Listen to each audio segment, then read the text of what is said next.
So today we're jumping into Matthew McConaughey's book, Greenlights, and he's really clear about something right from the start. This is not your typical memoir. He calls it a playbook, and it's pulled from 35 years of his own private diaries. So what exactly is the philosophy he found in there? Let's find out.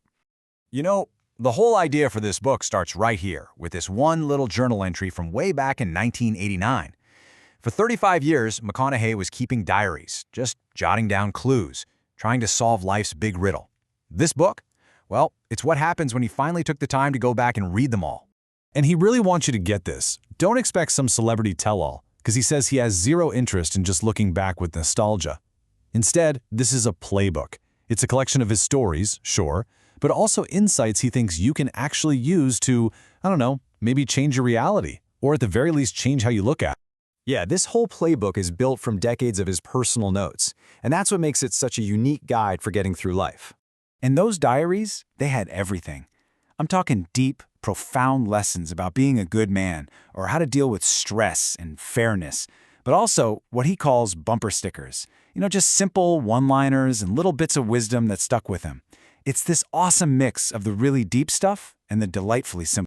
Now, to really get this playbook, you first have to understand where he came from.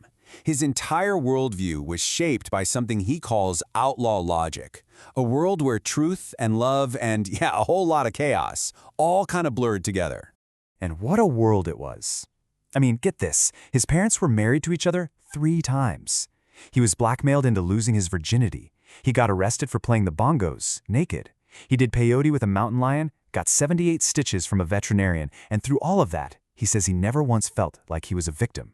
And he doesn't clean it up for the book either. He talks about a family love that was, and I quote, bloody sometimes, but never in question. And to prove it, he tells the story of how his dad broke his mom's finger 4 different times just to get it out of his face.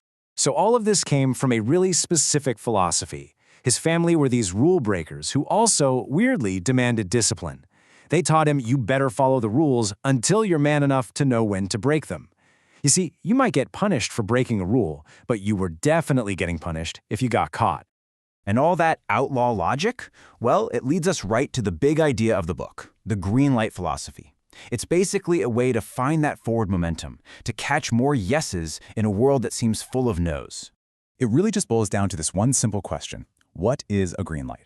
And yeah, it seems obvious, but the answer he comes up with is a lot more complicated and frankly, a lot more interesting than you'd think.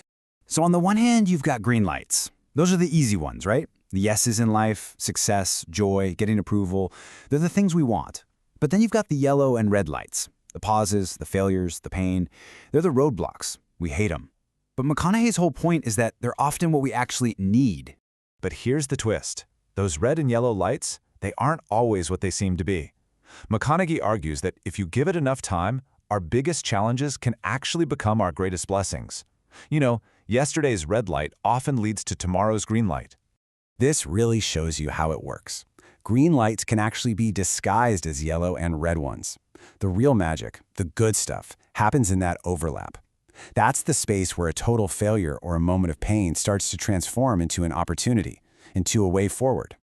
So let's look at a perfect, if completely insane, example from his life that shows exactly how a red light can violently turn green. Okay, so it starts at the dinner table. His mom calls his dad Fat Man. Dad flips the entire table over, so mom breaks his nose with a telephone. Then she pulls out a 12-inch chef's knife. He grabs a bottle of Heinz ketchup and uses it like a matador's cape, just splattering her with it while dodging the blade. It's a full-on blood and ketchup-soaked standoff. A definite red light, right? But then, just when it's at its peak, they're exhausted, covered in ketchup, his mother drops the knife, his father drops the bottle, they just stare at each other, and seconds later, they fall to the kitchen floor and make love. That, he writes, is a red light turning green. And really, that's what this book is all about. It's an invitation, an argument, for looking at your own past, the challenges, the failures, all those red lights. Not just to get nostalgic, but to actually understand how they created the green lights that brought you to where you are right now. So the book kind of leaves us with this powerful idea to chew on. Think about your own story, your own roadblocks and heartbreaks.